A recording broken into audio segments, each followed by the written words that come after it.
Welcome to The Warp. I'm Jack Rita with Future Pastimes. And in this video, I'm going to be talking about the Cosmic Encounter Alien of the Month. And for January of 2023, that alien is Joker. Joker is from Cosmic Dominion, and it's one of my favorite aliens in the entire Fantasy Flight catalog. It's certainly one of my favorite from that expansion. I like everything about it. I love the artwork. I love the game effects. I love to play as Joker, but I also love having Joker in the game even if I'm not playing Joker. And even though Joker is a Red Alert alien, I think it's actually one of the most accessible and easy to play Red Alert aliens.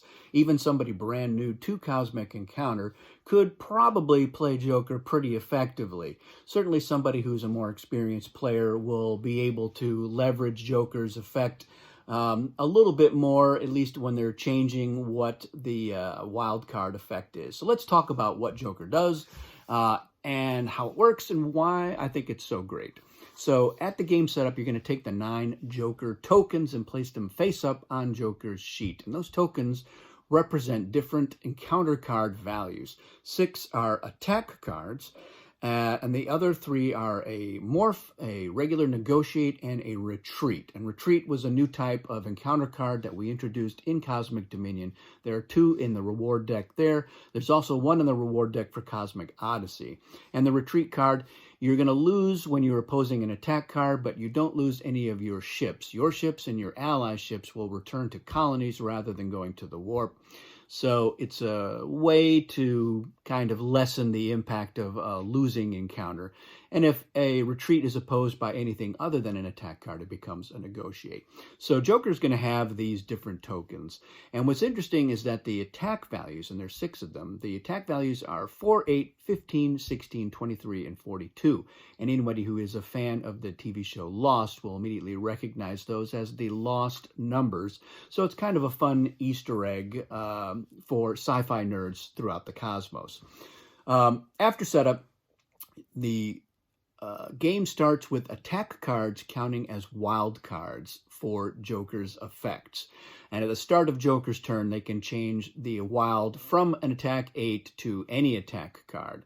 So what's going to happen is in any encounter, whether Joker is in that encounter as a main player or ally or anything at all, anybody who reveals one of the current wild card attack card values is going to have Joker use their power, and it's mandatory, to replace the value of their revealed attack card with one of their Joker tokens. So if, for instance, somebody is in an encounter and Joker plays and reveals an attack 8, they can then replace that 8 with one of their tokens. Any one of them, one of the attacks, the morph, the retreat, whatever it is that they want. And what makes Joker very powerful in these situations is they're going to be able to see what the other player has revealed. So if Joker has revealed the attack 8 and somebody reveals an attack 12, Joker can say, well, I think I'll use my 15 token because I believe I can win this encounter with just the 15. Or maybe they'll use the 16 for a little bit more, or say, let's use the 23 to play it safe. Or maybe they have a nice ship advantage because of all their allies, and so they think the morph is the right token to reveal. So they're going to have that knowledge when they reveal the cards. But like I said, what's interesting is that this will happen for anybody. So even if Joker is not in the encounter, if the other 2 players both reveal attack 8s, Joker is going to be deciding the outcome of that encounter, more or less, and using their tokens. But that is also one of the things that makes Joker not exactly foolproof. You are going to have to use your power to replace tokens, and you have to be very careful about when you decide to use certain tokens. If you don't use the negotiate early, you're going to have to use it later.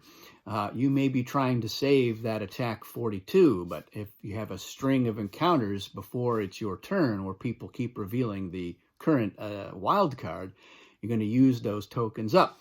And that brings me to a funny little story regarding Joker.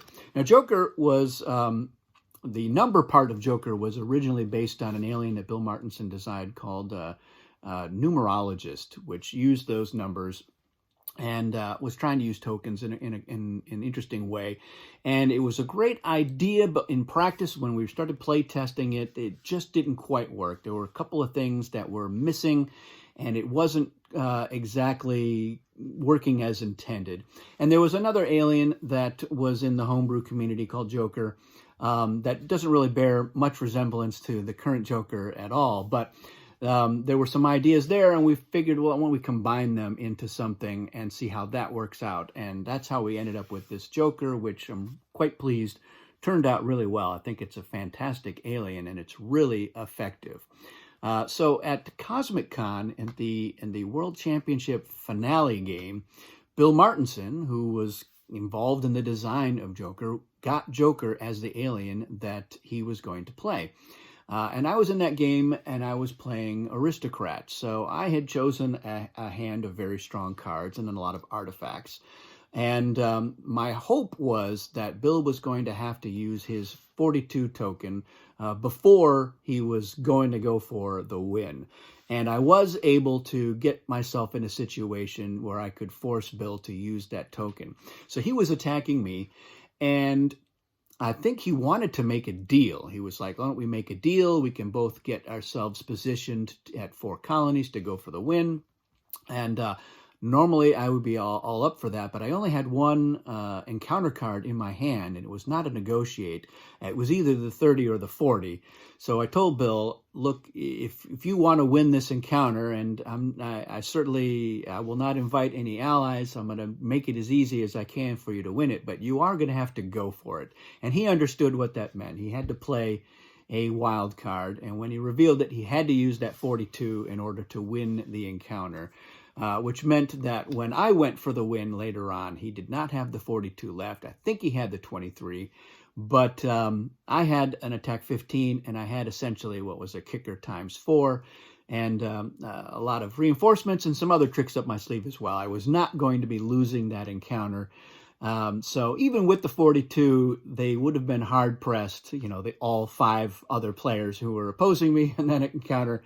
They would have been hard-pressed to still be able to pull that off. So like I said, Joker, not exactly foolproof, but still very effective, a very powerful alien.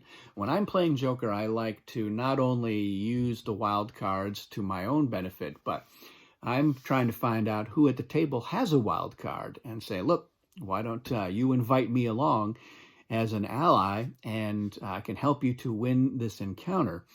And it really does give Joker a lot of leverage. It's also a great deterrent. So like people are like, oh, I can't play these cards because I don't know what Joker's going to do to them.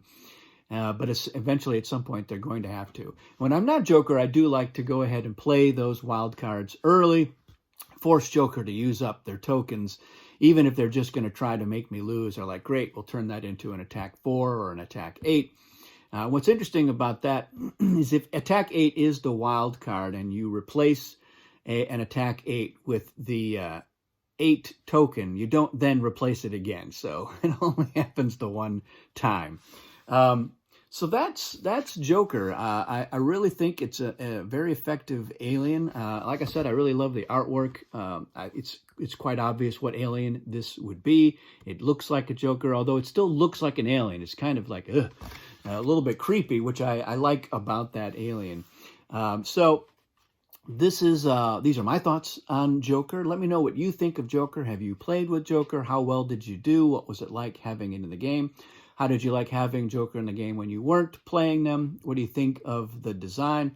Any other questions you have about the design process for Joker, let me know in the comments.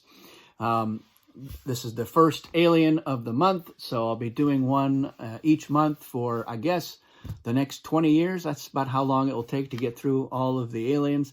Maybe once per month was maybe not often enough, but it is what it is.